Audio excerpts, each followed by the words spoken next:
Hey everyone, it's Maydad here from Y&V Health and Wellness, and tonight I'm joined with a great friend of mine, Dennis Giacomellos. Welcome to tonight's Zoom, Dennis. Thank you for having me, mate, Dad. My pleasure. Wonderful. Now, before we go on talking about the topic that we're going to be discussing tonight, I want to let you know a little bit about my good friend Dennis. I've known Dennis for about 18 years through the boxing community. He's been boxing for a long time. He has a wealth of experience. And tonight, the subject that we're going to be talking about is mental health. And Dennis has had his share of experience, and he's going to be sharing with us his journey with mental health. And I'm sure a lot of you out there will get a lot out of this short Zoom. Dennis is a former state, national, and Asian Pacific, I believe, amateur masters champion in boxing in multiple weight divisions. There's so much more I can talk about Dennis. He's had a career as a fiddler and turner, I believe.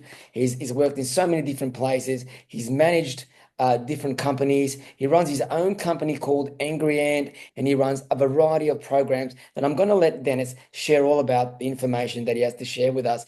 Dennis, once again, thank you for joining us, and look forward to sharing your knowledge and what you have to say with the viewers watching this back. But one of the questions I wanted to ask you is a little bit about your journey when we first left high school, and before you got into what I was talking about, if you could share with the viewers some of the things that you were doing, like you did an apprenticeship, where you went to school, where you were born. If you could share that with some of our audience, that would be great. Thank you, mate, Dad. Thank you, mate, Dad. I was born in Annandale. Grew up in Annandale. Went to Annandale North Public School, then Leichhardt High School. I did my HSC 1979, finished school, and then I went straight into apprenticeship of 4 years with a fitter and turner in Alexandria, a place where my dad worked as well, a place called Spurways Industries. And then that was from 79 to 83. And then my dad had been working there for nearly 30 years. He wanted to do something for himself. So he bought a supermarket with no experience at all. And our journey with the family businesses started from there. Oh, that's amazing, isn't it? Back in the 70s and 80s, all the people that came from overseas really worked hard and Very hard. invested in real estate, commercial real estate especially. And I guess you see this in a lot of Greek communities and Greek families and Asian families buying laundromats, Yes. fish and chips shops, news agencies, and so much more, fruit shops. Yes, 100%, mate. They worked really hard, and they did it for us, for the kids, really. Of course, who else do you do it for? Yeah, my dad was 56 years old when he bought the supermarket. Wow, Yeah, amazing. He was a great man. I got to meet him a couple of times when at our fight nights, and most memorable one was your last fight when he was sitting ringside. beautiful. Yeah. Mum, yeah, what a great moment that was. But Dennis, your years as a fiddler and turner, after doing fiddling and turning, what made you get into? Because I mean, you've been boxing for so many years, you've been running some really good programs. What got you and change your trajectory from being a fiddler and turner Yeah. and going into that sport? Because I believe you played some other sports in the past, haven't you? Yes, sir. So up until the age of 16, I played rugby league in the Balmain Juniors district. So I played for a variety of clubs, Balmain Police Boys. I played for Leichhardt Juniors, and then I made the rep sides for the Junior Tigers, SG Ball. I played SG Ball, which was an under 16 rep side. My dad came to visit to watch me play one afternoon on a Saturday afternoon down at Birchgrove Oval, and we won the game. I had a pretty good game. I scored a try. And then after the game, my dad said to me, "Can I speak to you?" I go, "What's wrong, Dad?" He goes to me, "I was horrified watching you play today." I go, "What do you mean, Dad?" He goes, "Look how small you are and look how big all the other guys are." He goes, "You didn't get hurt today, but I guarantee you're going to get hurt.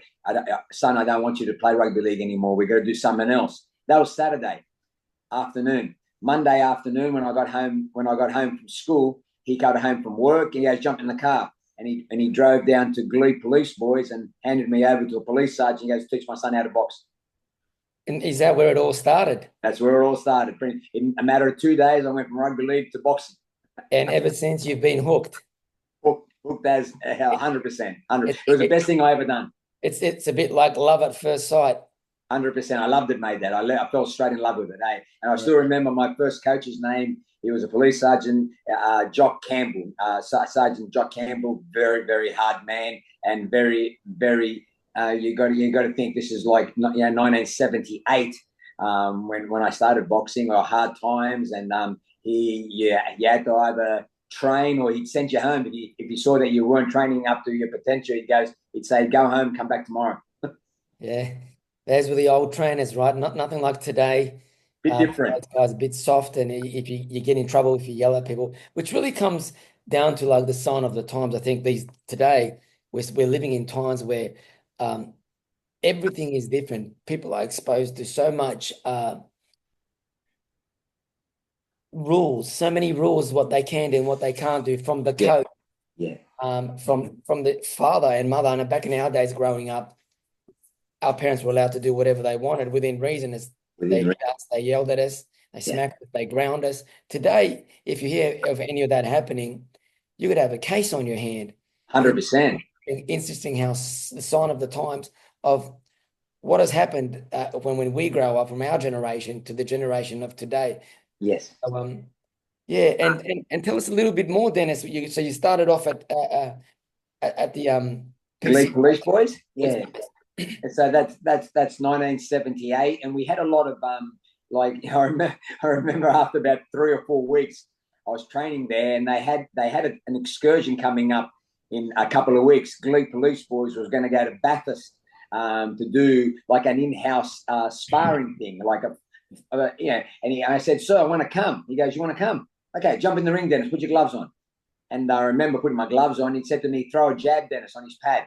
And I threw a jab, and my right hand was down in my chest, and he smacked me in the head with his left pad. He goes, "Oh, what happened?" He goes, "Let's try that again. Throw a jab, Dennis." Threw the jab, bang, left hook straight to the head with his pad.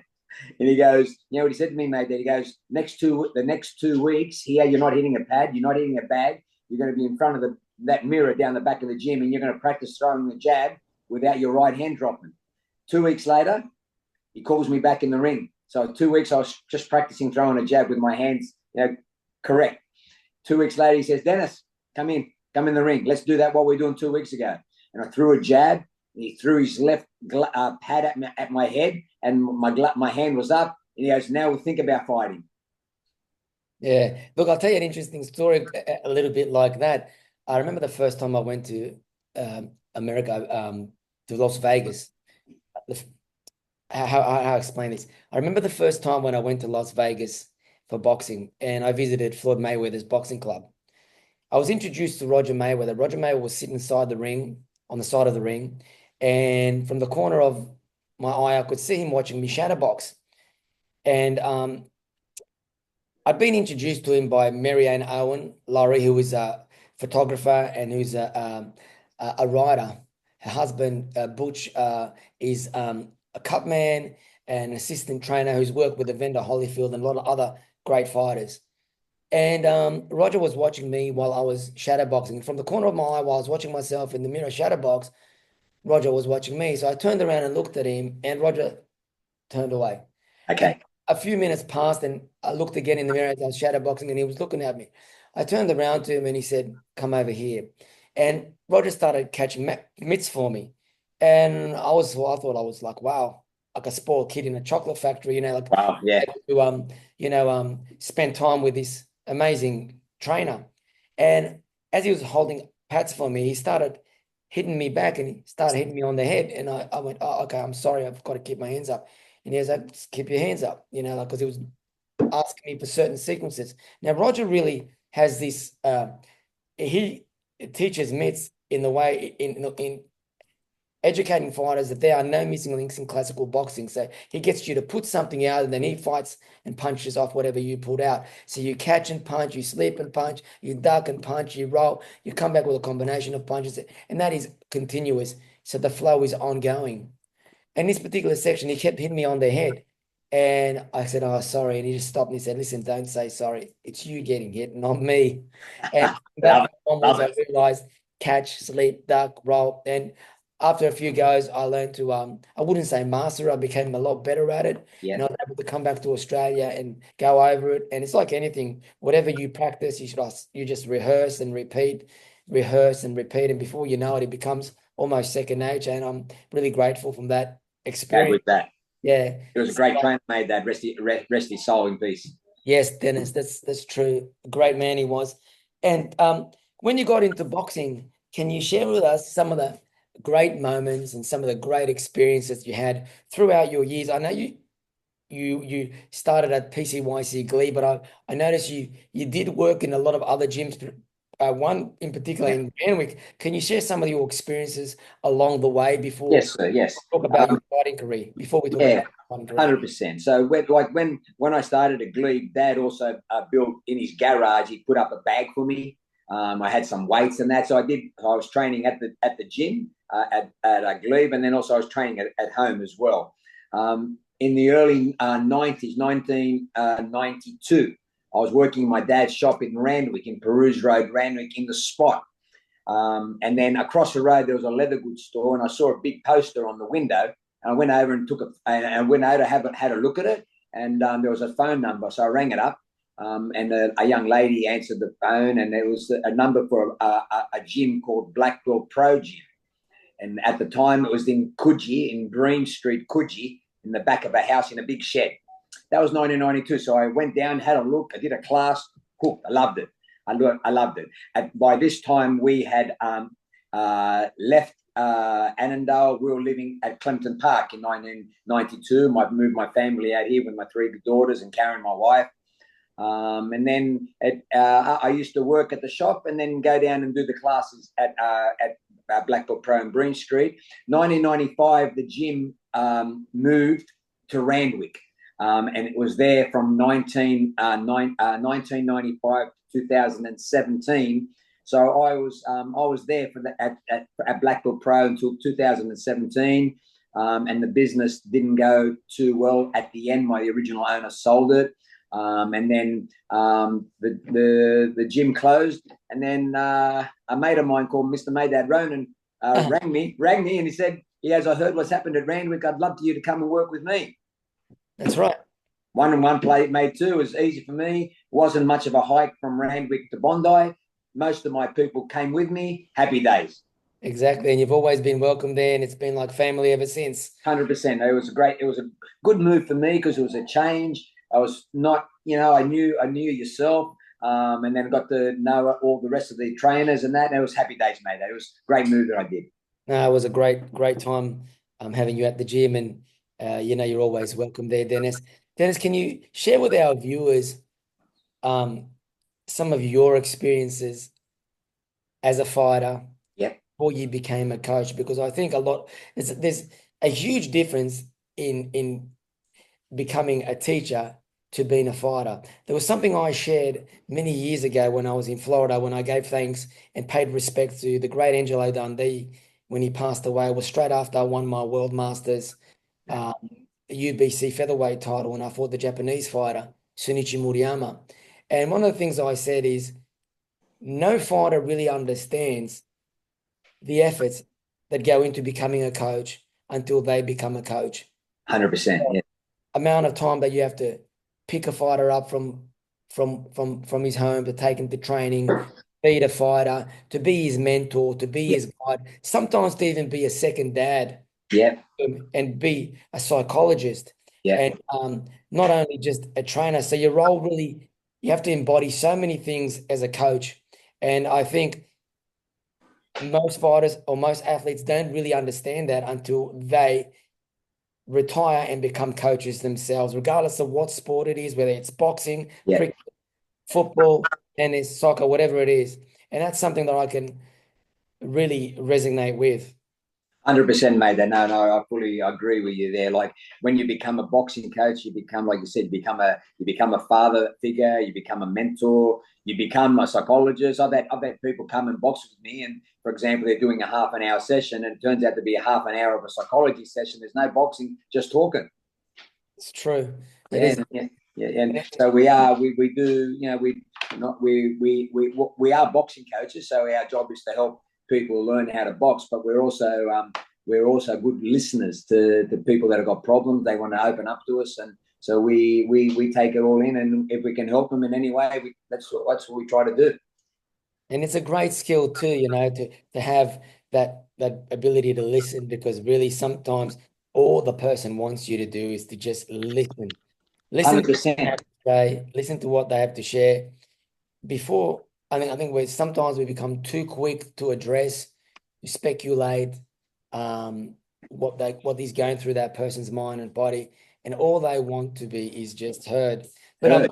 Dennis, can you share some of your most memorable moments as a coach, as a teacher and trainer, Yeah. teaching your craft?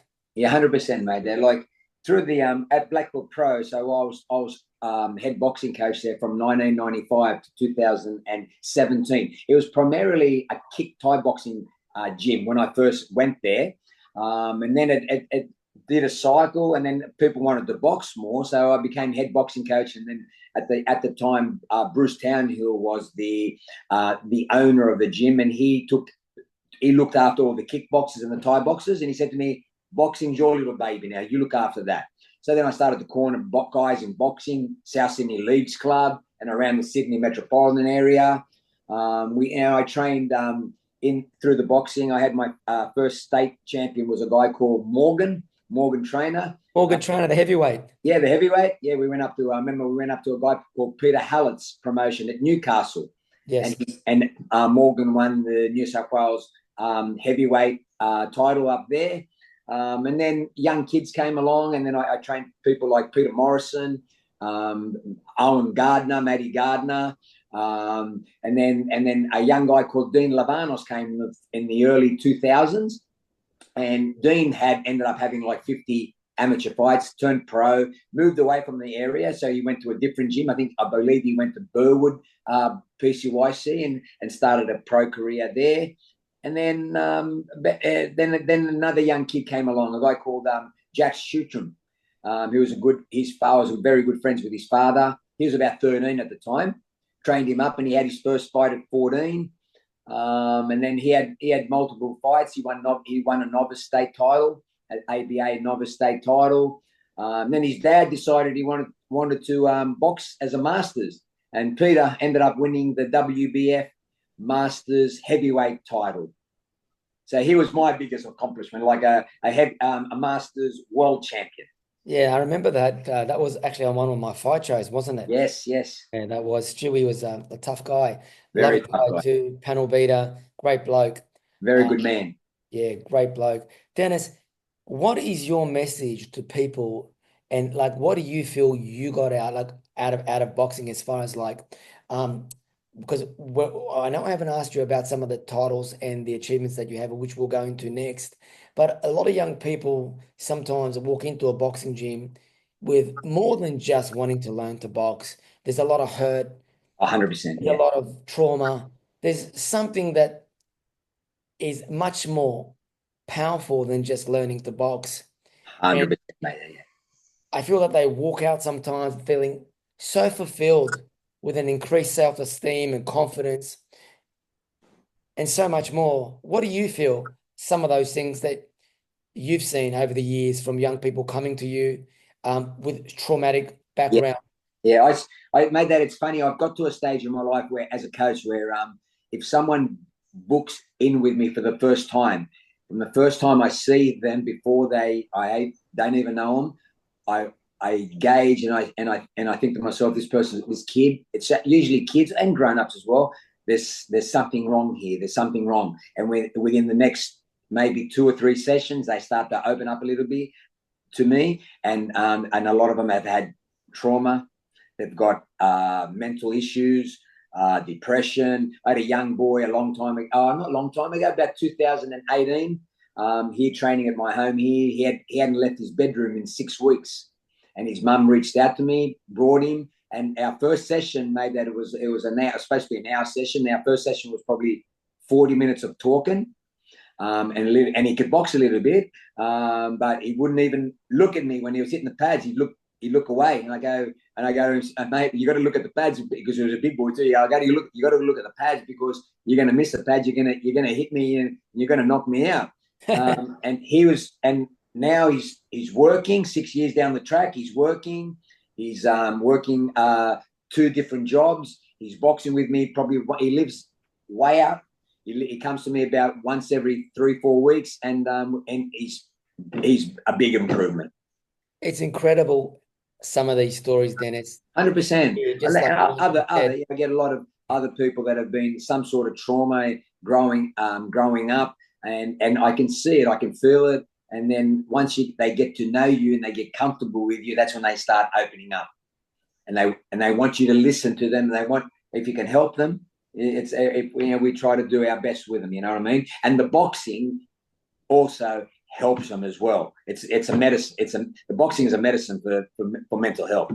It's such a healthy outlet, Dennis. 100%. Whether it's boxing, whether it's football, whether it's dance, any sport activity, maybe it could be chess. Yeah. Just before you came to the gym, and even while you're at the gym, there was a young chubby kid that lived across the road, that moved across the road, was living above the Indian shop, yeah, our gym. And he came down the stairs, he said, I wanted to join the gym, and he only joined for a month. Chubby, he had a mullet.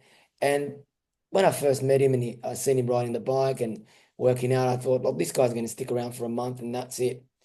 And obviously over time we got to know one another, and we started talking about what he's done, what got him to come to the gym, why he wanted to learn boxing. And he was sharing about how he used to always get into trouble stealing cars and going for joyrides. And that particular kid was Chris.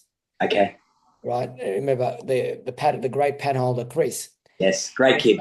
Yeah. And over time, I think he spent about 1.5 years in our gym before he moved to Redfern and started working there with Indigenous people and started becoming a trainer and training other people years later. And he changed his trajectory. Not only did he get a job, he became a father. Yeah. And just doing some great things through the Aboriginal community and other communities. And he's changed his life ever since.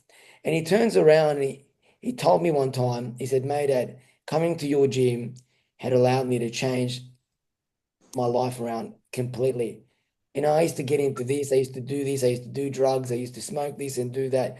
And then ever since I picked up boxing, my whole trajectory, my whole outlook on life has completely changed. And wow. It doesn't need to be boxing, it doesn't need to be anything specific, but that's the great thing about, having outlets and having places like a boxing gym or a dance studio. 100%. And like I see, I was at your gym, working at your gym from 2017 when Black Belt Pro closed, from 2017, and then I got my mum living here now. Me and Karen look full-time carers for my mum. So I was at your gym from 2017 to about August last year, 2024. So in those 7 years that I spent there, I could see that the gym was a great gym for the community. It helped so many kids. I could see a lot of kids that were troubled kids in the gym, and the results that you guys through the gym with those kids, like awesome. It was just so good for these kids to come to the gym after school, train, hang out, talk to us, talk to the other kids they're training with, and you could see their life improve. It's just the ability to communicate, 100%, allow people to share and get things off their chest. There was one particular kid, we won't mention his name, that at the age of 15, walked into a garage, he found his dad hung himself. That kid came to our gym, trained with us, became a prominent trainer, became world recognized for his story and what he stood for, suicide prevention and men's mental health. And now he runs amazing programs, and he started all that by coming to the gym. And whether it's my gym, somebody else's gym, whether it's a dance studio or anything else, these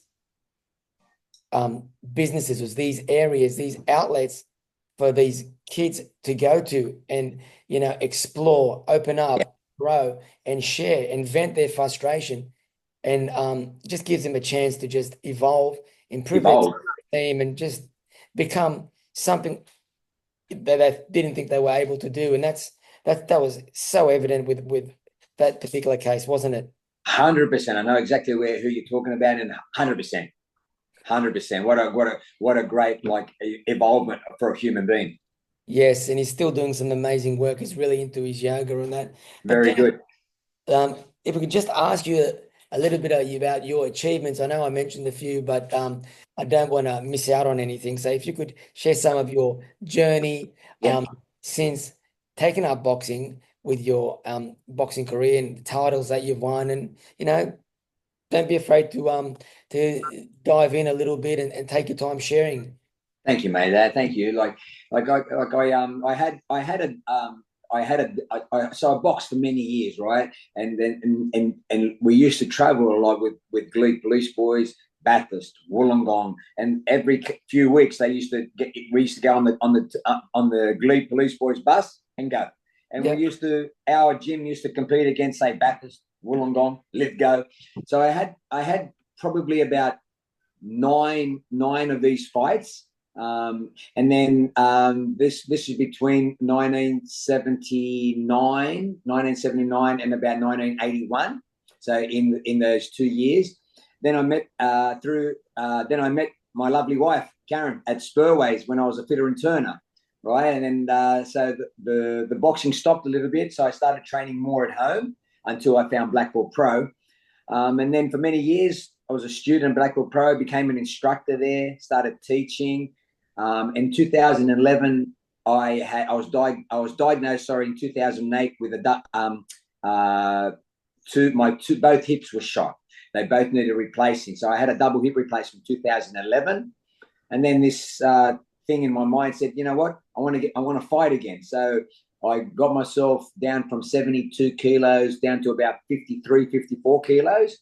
In 18 months. And then 2013, I came back as a masters boxer at age 51. And then I had 12 fights as a masters fighter between 2013 and 2018. 2018, when I had my last fight, when you cornered me for the Asia Pacific bantamweight title.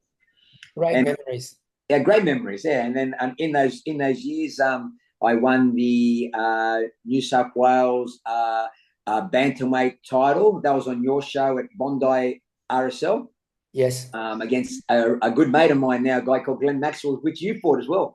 Yeah, I fought him many years ago, back in 1990, 91. Yeah. Wow. And I fought him in 2000. I fought him twice in 2014, many years later. And I won the state title that night. A year later, I won the Australian flyweight title down in Adelaide with Black Belt Pro. My wife came down with me to Adelaide. We spent a whole week down there. And then 2017, I think I came up to you and I said, I want to have one more fight.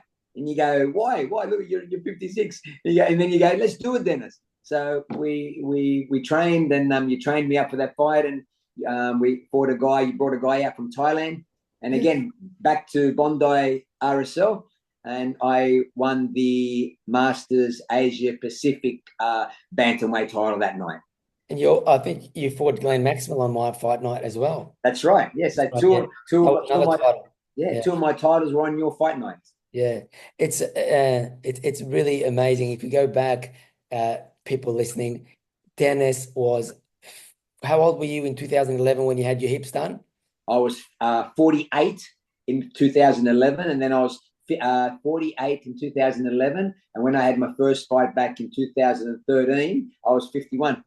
So Dennis was 48. He had a double hip replacement.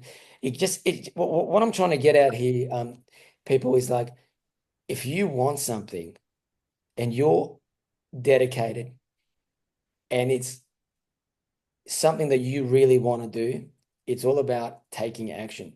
The thought can be there, but until you take action the way Dennis did, because the man was 48 years old. He was 72 kilos. He had a double hip replacement. He had to go through rehabilitation. And so he went from 72 kilos to 52 kilos. And when he got there, he fought. And from then on, he went on and had not just one fight, not just two fights. He had many fights. And in that space, he won 3 to 4 multiple different fight titles in boxing at different weight divisions, and lived to share this testament and live this legacy with his wife, his kids, and now his grandkids. Dennis, what a great journey you've had with boxing. Yeah. A lot of people seem to think that, oh, you've got to go out to Las Vegas, you've got to fight in front underneath the bright lights and fight 12 rounders and that. But they forget people like you who've been through experiences like the double hip replacement, Yeah. It was very hard, mate, that, yeah. who suffered from some situations that we'll go into with you sharing in a second, and have done extremely well and left an amazing legacy, not just for your family and that, but for your students and others to follow by. Dennis, thanks for sharing that. I wanted to dig in a little bit deeper with you in regards to the topic that we're discussing tonight, and that is mental health. Now, I know you've been on a wild roller coaster with your journey, being a good mate, and we share a close bond, and we've known each other for such a long time that I know part of your story, but I'd rather you share your journey on Yes. mental health. So, without any further ado, Dennis, I'd like you to let us everybody know about what you've been through in your journey. I'll say that again, Dennis.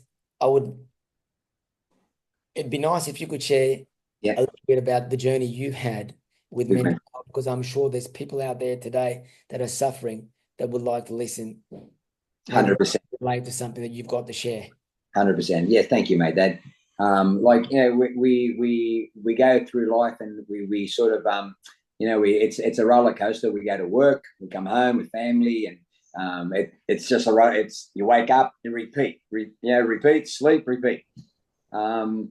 It's a little bit like Groundhog Day, isn't it, Dennis? It is a bit, but that's life, and we have to sort of work around that.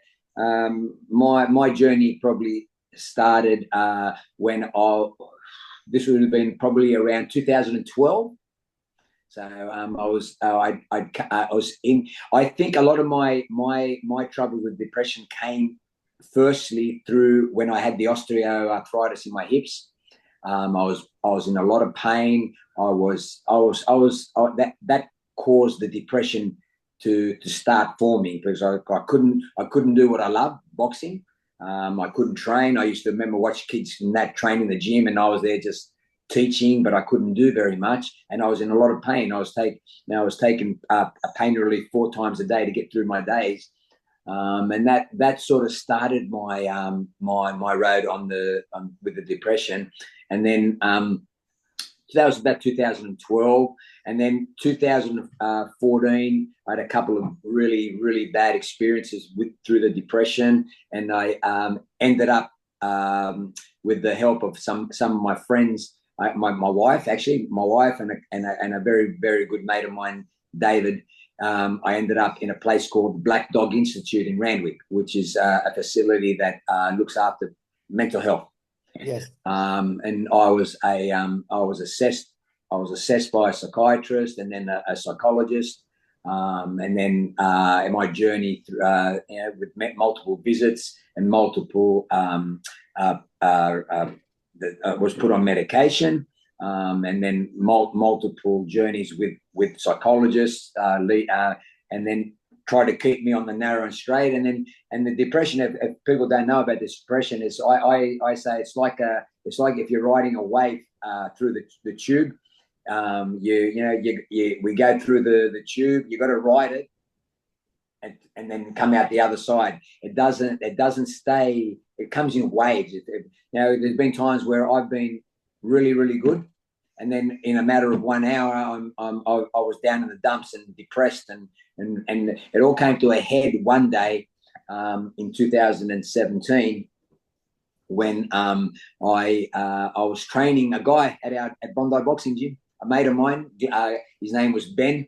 It was about 11 o'clock on a Thursday. I'll never forget this day because it was a pretty dark day. And we finished, and then I said, you know what, I've got a few hours, I'm going to train. So I started to put my wraps on, started wrapping my hands, and then something happened. I don't know what it was. A cloud just went over me. I remember taking my wraps off, packing my bags, running over, putting it in the car. Then I started heading down to Bondi Boxing Gym with pretty bad intentions. And I remember it's a as I was leaving, I closed the door of Bondi Boxing Gym and I started to walk down the street. My phone rings, and it was a mate of mine rang me, a guy called Sean, who you know, Sean, Yeah. and he So you rang went me. down the beach, were you? He goes, yeah, I was going down to the beach and I had some pretty bad thoughts going through my mind. He rings me, Dennis, what's happening? I go, leave me alone. Hung up. Then he rang me 4 or 5 times walking down the street. By this time, my dad, I was crying, and I wasn't very well at this stage. My family started ringing me. So Sean had rung my wife, Karen. Karen had rung my daughters. Certain people were ringing me, and I'm just hanging up. And I got down to Bondi, and I went to a place called the Ravisi Bar. And I walked into there, and it was like maybe just after midday. And I said to the girl, give me a double scotch.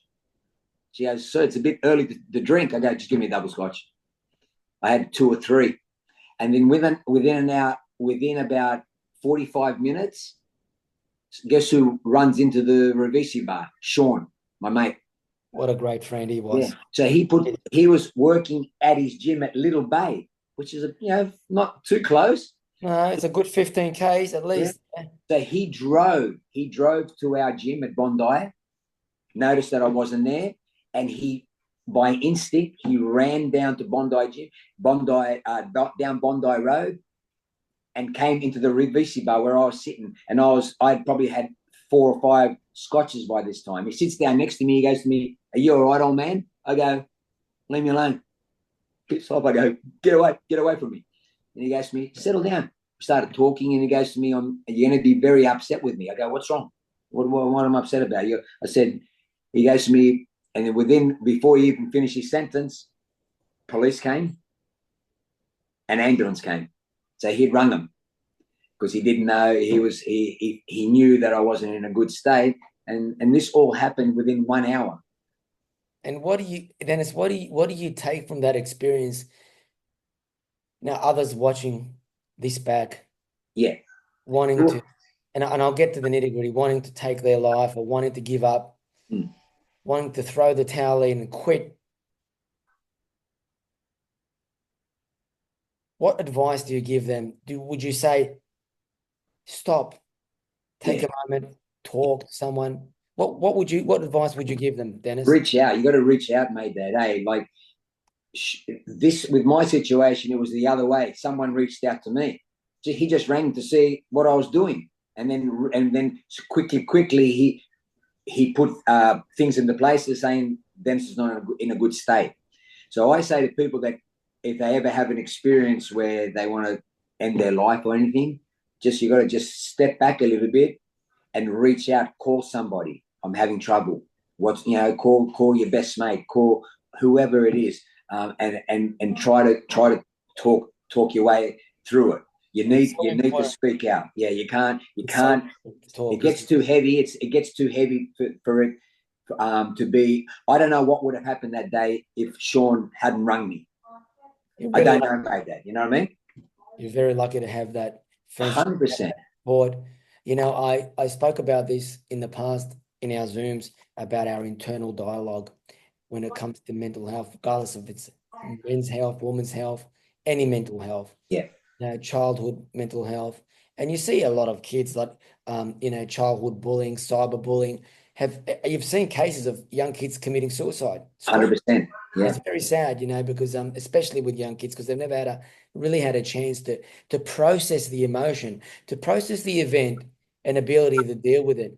And as a result, it's led to something really catastrophic and sad. 100% made that. And what really broke the camel that day with me, like I was pretty angry. I was like very depressed walking down that Bondi Road. And then my daughter, my youngest daughter, Margaret, she sent me a photo of my little granddaughter, Angelique, who was probably at the time just over a year old.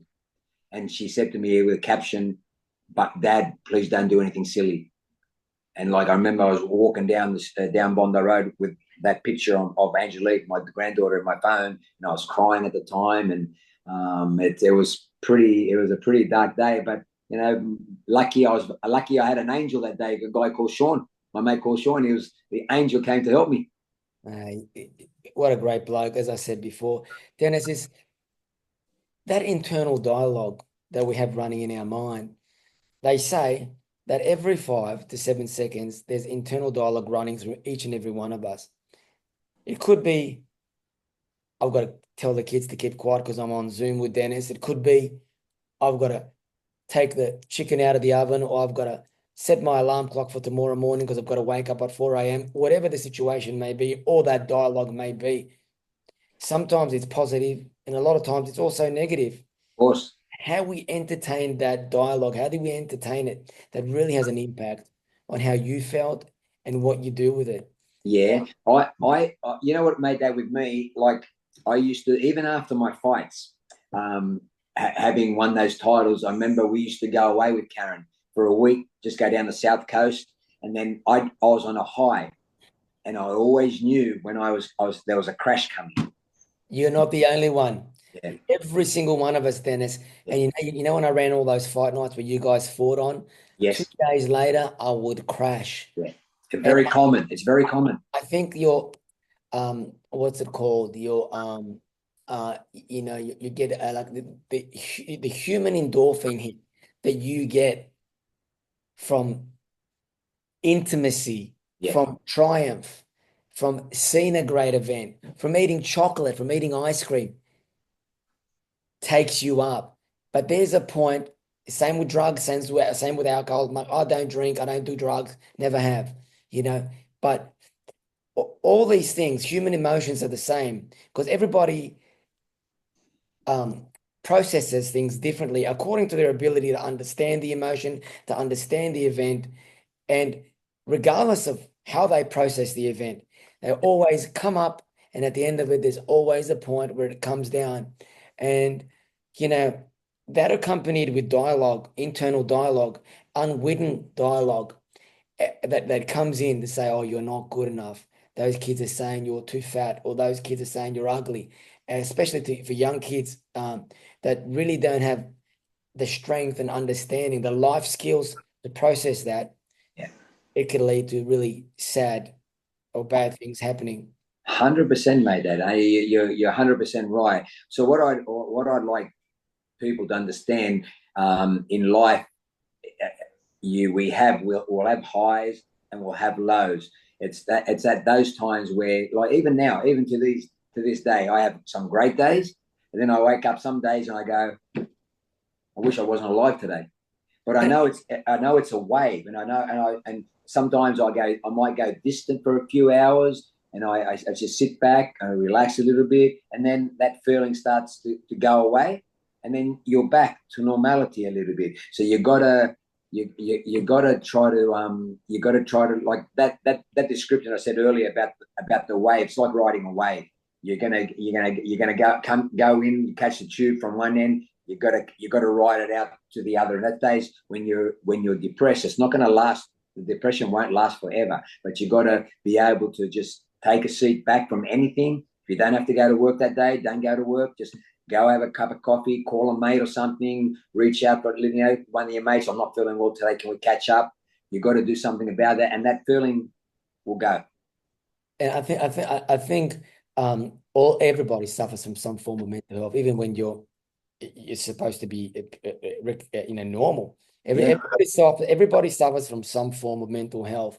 Unfortunately, some people suffer from a deeper mental health issues than others, and it does come back to that internal dialogue and childhood trauma and needs that weren't met. But all of us, if I can just share, have our internal building blocks, which our sub-modalities, and there are based upon our past and our past experiences, trauma, childhood needs that weren't met, and they govern the way we view the world. They govern the way we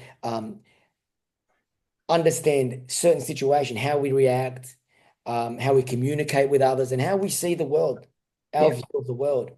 And that has really got a huge effect on how our mental health is. But in saying that, Dennis, what are some of the things that you have found have been very helpful for you?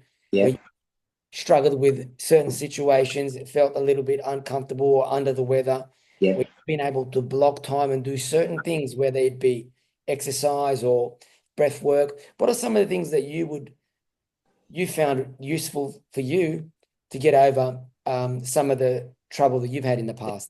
A lot of the times where I was going through those mood swings, I found that if I trained, my spirit would lift. So that the training, the endorphins, they did help. That's something that you see all the time with people training the endorphins. So it's so positive for everyone who suffers. Yeah. 100%. It's so good for them. It's an outlet.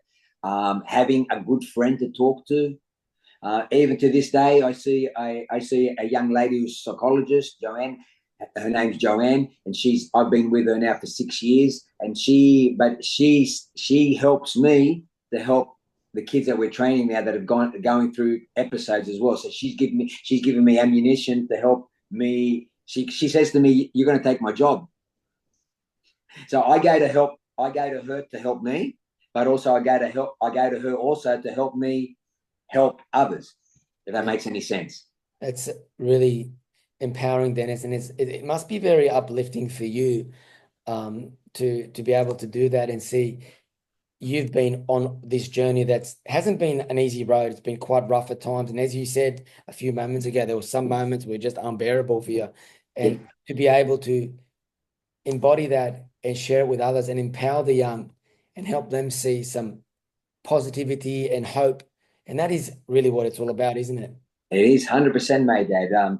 What I can really say for people that are going through any sort of mental health, silence is the worst thing. If you just sit in silence, and sometimes it can get too dark, and it can get over empowering. You have to speak out. You have to reach out and call somebody. Yeah, there's places, things like the Lifeline. There's so many organizations. Beyond Blue, the Black Beyond Dog Blue. It's only a Institute, phone so call. many different things.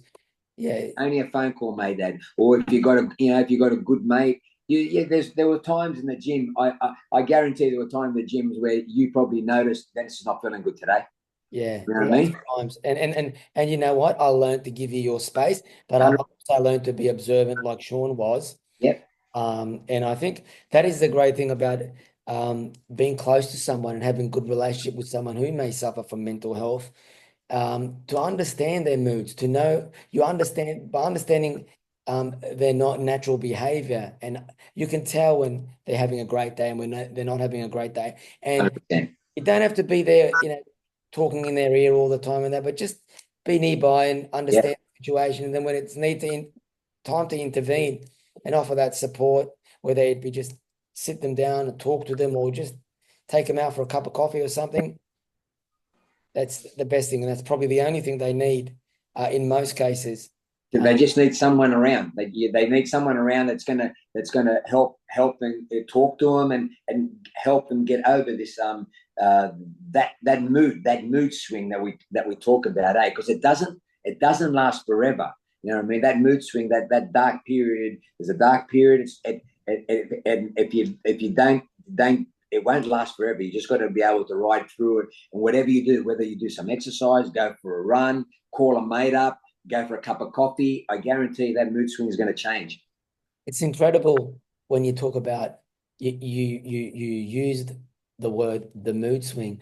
I've been reading about energy magnetic fields for a long time now, and energy magnetic fields in the human body radiate at different frequencies. So when we're going through exercise and we finish exercise and we're feeling great and we've got these huge endorphins going through our body, our energy magnetic fields are firing through intimacy, through smiles, through singing, through dance. Our energy magnetic fields are firing, and it's through these depression, these waves of discomfort, these downers that our energy magnetic fields, I guarantee you, are usually on low frequencies. And that is when we're usually most vulnerable to so many things. And it's not just the flus, the colds, but so many things like anxiety, depression, that leads to a weakened immune and so many things that cardiovascularly that come with that.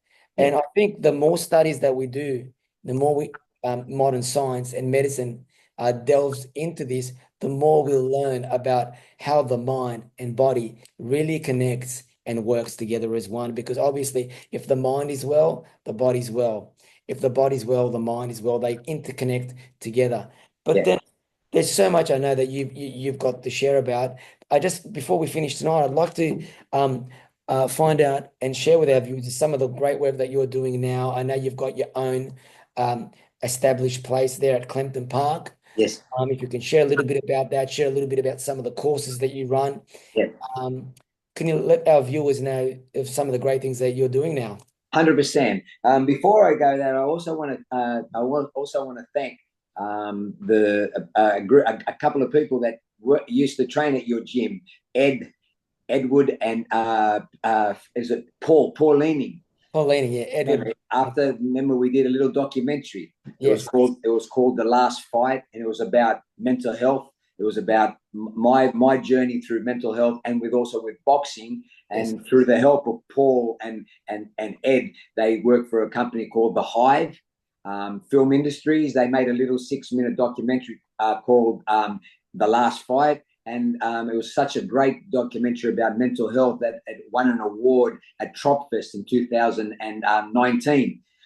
So I want to, and that was that. I think I've had people message me because I share it sometimes on Instagram or Facebook, and I have people message me and they go, "That's a very heartwarming experience that you just shared with us." And it's, I think it's helped. If it's helped one person, they've done a great job. And I want to thank those two boys from the bottom of my heart for doing that.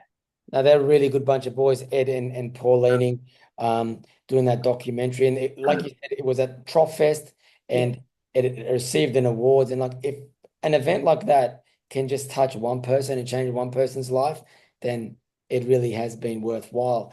I've had also made that people ring me to train with me, like they ring me to inquire, and they've said to me, "Oh, I just saw on Instagram, for example, a documentary about you, and it's inspired me. I want to start boxing with you." So it opens some doors for some people as well. No, incredible. And you do such great work, Dennis. Can you tell us a little bit about the your own Business. business Yeah. that you run today there at Clinton Park and some of the courses that you run? 100%. So 2012, me and my wife started our own Angry Ant Boxing, where I started teaching some people here at home, and then through the first lockdown in about 2020, I started to build a little area here because remember the gyms were closed for 3 months. Yes. And then I opened up a little area at the back, and then in the second lockdown, I put a boxing ring in the backyard. And then I started teaching people from home. And then when I finished up at Bondi, it was only last year in in August, I started working full time from home, just as I could be around my family more and be here with my mum as well. And that's when Angry Ant Boxing, I started doing more the work from home. We have our own equipment as well, Angry Ant Boxing equipment, which we make. And this year we've started up from late last year. We had a mate of mine, the hammer, the Hebrew Hammer. the Hebrew hammer. David Krantz. Yeah, David Krantz. He rang me. He goes to me, "What do you think about we start doing courses?" I go, "Oh, what do you mean?" He goes, "What do you reckon?" I go, "Let's have a think." So we had a cup of coffee and we went over some things. And he goes, so I wrote content for a course, and he had it submitted to the Australian Institute of Fitness, and that we called the courses are called Aries boxing courses. So they're for PTs and for people and people in general that love boxing, and it gives them accreditation. It's an 8-hour course held over one day, and it gives them accreditation, so they become a pad holder, and they need the accreditation because they can't get insurance without having any sort of accreditation. And it's an in-depth course, one day course of boxing, and we're having our first one on Sunday, February the 16th here at my place. Only a small course just to get things up and going, and who knows where it's going to take us. Excellent, Dennis. That's such good news. So cool to see it come to fruition. Thank you. I know you're doing a lot of training. You're welcome, Dennis. I know you're doing a lot of one-on-one training with fighters and clients. Can you tell us a little bit about that? And Yeah. what you're doing. Yeah, for sure, mate. That like me, like yourself. We train young kids up to. I thought about it the other day. I think the youngest kid I've ever trained was probably about 5 or 6, and then the eldest student I ever trained, I think he was in his 70s, 72, 73, Mr. Alex Bowen. Yeah. Mr. Alex. So we've trained a big variety of ages. Like I said, I've trained fighters from 14 when they're allowed to fight amateur in New South Wales. And then, like for example, I've had trainers from guys fighting from the ages of 14. Then you had someone like Peter Shutram, who was probably about 53 when he won the Masters WBF Masters heavyweight title. And even here around this area, there is boxing gyms around this area, and I've got a good connection with the owners of the boxing gyms around here, and I get kids that are training at other gyms, and their trainers are fine with me, and they come and do an odd session here with me, and I always make sure that it's okay with the trainer. I met one young man down at a park in the first lockdowns, and we were both shadowboxing in the park, and he was watching me, I was watching him, and he waved to me, so I called him over, and then we became good mates. He started training with me at home because his gym was closed. He was a kickboxer, and I've become very close friends with this young man and his family, and he had 7 kickboxing fights. Now he's gone into boxing. He's had 2 boxing fights. He's fighting on March the 1st, training with his trainer at AKA, and every so often he'll come and book session and do a session with me. So it's been a journey, and if I can help in any way, whether it's through the boxing, whether it's to talking to somebody about the mental health, that's all I can do. I'm trying to do my job. That's amazing, Dennis, and it's so good that we see that in our community. If you just keep helping each other and helping others master their craft or become better at their craft. Dennis, it's been great talking to you tonight. I'm sure people watching this back will want to know how to get in contact with you. So do you have a website, like I do, address, Facebook address, Instagram address? Can you share that with our Of course I can. So we've got a website. It's called 𝙈𝙤𝙣𝙯 Boxing. So it's www.𝙈𝙤𝙯boxing.com.au. And then I'm on Instagram as 𝙈𝙤𝙣 Boxing on Instagram. Facebook, I go by my name, Dennis Giakoumelos. So it's GIAKOUMELOS. And then, so people, like I said, if anyone's having a bad day, or they want someone to reach out to, you can find me on Instagram. You can find me on Facebook. My website. I'm more than happy for them to reach out to me, and if they need help. Excellent, Dennis. So there you go, everybody. Chatting to Dennis, the Angry Ant, multiple weight division masters boxing champion, a father, a husband, and a grandfather. How many grandkids do you have now, Dennis? 5. 5. 5, yeah. So they age from 7 years of age to the youngest one's nearly 2. Dennis, I'll tell you something that I've taken from this session talking to you. And I say this to a lot of people, and probably everybody that comes on to do a YouTube Zoom session with me. Something that I share with them every time they do a Zoom session with me. And I've had so many people come through. Last year we had 52 different people, and every week we change from talk about different topics, whether it be mental health, behavioral science, meditation, yoga, nutrition, sleep deprivation, anything that's related to health and wellness. And I always take gold nuggets from each and every one of the sessions that we do. And I don't know if you've noticed, but I'm always writing things down. Yeah. One of the things that I really picked up in this session, and for anybody watching this back, doesn't matter what you're going through, how hard it's getting, how heavy that weight feels on your shoulders, you need to talk. You need to get it off your chest. You need to be heard. Yeah. You need to be accompanied by somebody that you feel comfortable with. And even if you don't have that person around you, pick up the phone. Like we said, there's so many helplines out there, from Black Dog Institute, Beyond Blue, and Lifeline, and so many more. Yeah. Because mental health is evident in 2 in every 5 males, especially in their adult life and in young as well. And in 3 in 5 women suffer from some form of mental health illness.